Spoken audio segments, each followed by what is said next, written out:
ମାଥିଲି ଗୋଳିକାଣ୍ଡ ଦିବସ ପାଳନ। ମାଲକାନଗିରି ଜିଲ୍ଲା ମାଥିଲିଠାରେ ଗୋଳିକାଣ୍ଡ ଦିବସ ପ୍ରତ୍ୟେକ ବର୍ଷ ଭଳି ଏବର୍ଷ ମଧ୍ୟ ପାଳନ କରାଯାଇଛି। ମାଥିଲି ପୁରୁଣା ଶହୀଦ ଲକ୍ଷ୍ମଣ ନାୟକ ଭବନଠାରେ ପୁଷ୍ପମାଲ୍ୟ ଅର୍ପଣ କରାଯାଇ ମଶାଲ ଶୋଭାଯାତ୍ରାରେ ଗ୍ରାମ ପରିକ୍ରମା କରି ମହାତ୍ମା ଗାନ୍ଧୀଙ୍କ ପ୍ରତିମୂର୍ତ୍ତିରେ ପୁଷ୍ପମାଲ୍ୟ ଦେଇ ମାଥିଲି ଥାନାରେ ଶହୀଦମାନଙ୍କ ଶହୀଦ ସ୍ତମ୍ଭକୁ ପୁଷ୍ପମାଲ୍ୟ ଦେଇ ଶହୀଦଙ୍କ ବଳିଦାନ ବିଷୟରେ ଆଲୋଚନା କରାଯାଇଥିଲା।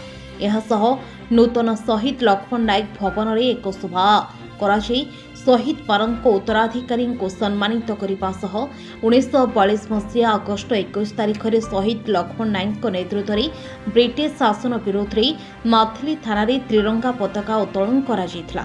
ଏଥିରେ ବ୍ରିଟିଶ ସରକାରଙ୍କ ଗୁଳିରେ 17 ଜଣ ଶହୀଦ ହୋଇଥିଲେ। ରାମଣା ଫରେଷ୍ଟ ଗାର୍ଡଙ୍କ ମୃତ୍ୟୁକୁ ନେଇ ଶହୀଦ ଲକ୍ଷ୍ମଣ ନାୟକଙ୍କୁ ବ୍ରହ୍ମପୁର ଜେଲରେ ଫାଶୀ ଦିଆଯାଇଥିଲା। ଏଣୁ ଅଗଷ୍ଟ 21 ଗୋଳିକାଣ୍ଡ ଦିବସ ପାଳନ କରାଯାଇଛି। ଦୁଃଖର ବିଷୟ, ପ୍ରତ୍ୟେକ ବର୍ଷ ଏମ୍ଏଲ୍ଏ ଏମ୍ପି ତଥା ରାଜନୀତିମାନେ ସରକାରୀ ମାନ୍ୟତା ବିଷୟରେ ଭାଷଣ ଦେଉଛନ୍ତି, କିନ୍ତୁ ଆଜି ଯାଏଁ ଅଗଷ୍ଟ 21 ଗୋଳିକାଣ୍ଡ ଦିବସ ସରକାରୀ ମାନ୍ୟତା ପାଇନାହିଁ। ମାଲକାନଗିରିରୁ ଶରଚନ୍ଦ୍ର ଖରାଙ୍କ ରିପୋର୍ଟ, ହର୍ଷିକା ମିଡିଆ।